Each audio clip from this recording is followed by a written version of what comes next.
비상계엄 사태를 수사하는 국가수사본부가 한덕수 국무총리에 대해 2차 소환을 통보했습니다. 경찰청 국가수사본부에 나가 있는 취재기자 연결합니다. 백유빈 기자.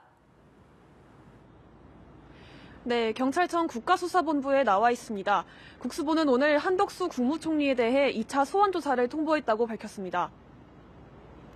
비상계엄과 관련해 조사받은 국무위원 중 2차 출석 요구를 받은 건 한 총리가 처음입니다. 앞서 김용현 전 국방부 장관 측은 한 총리를 거쳐 국무회의에서 대통령이 계엄을 심의했다는 취지의 주장을 하자 한 총리 측은 윤 대통령에게 비상계엄 계획을 직접 등기 전까지 어떤 보고도 들은 바가 없다고 반박했습니다. 국수본은 이번 조사에서 한 총리가 계엄 선포 계획을 사전에 인지했는지 여부 등을 확인할 것으로 보입니다. 경찰이 현재까지 수사한 피의자는 모두 45명으로 윤 대통령과 한 총리 등 당정 관계자 21명과 군인 19명, 경찰 5명이 포함됐습니다. 지난주 시민단체의 고발이 접수되면서 심우정 검찰총장과 최상목 부총리, 이호영 경찰청장 대행도 함께 입건됐습니다. 네, 정진석 대통령 비서실장도 오늘 경찰에 출석한다고요. 기타 수사 상황도 전해주시죠. 네, 그렇습니다. 국수본은 오늘 정진석 대통령 비서실장을 내란 방조 혐의로 소환 조사한다고 밝혔습니다.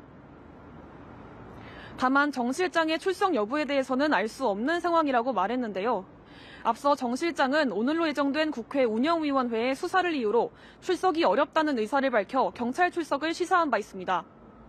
국수본은 정 실장이 대통령실 최고위직 참모인 만큼 윤석열 대통령의 비상계엄 결정 과정을 인지하고 있었는지 등을 확인할 것으로 보입니다. 군 관계자들에 대한 조사도 계속되고 있는데요.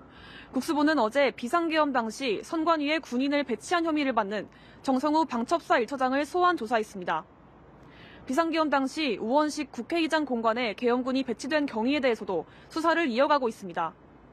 당시 국회의장 공관에 체포조가 투입됐다는 의혹이 제기됐는데 경찰은 해당 병력을 수도방위 사령부로 특정하고 지난 24일 관련자 조사를 시작했습니다.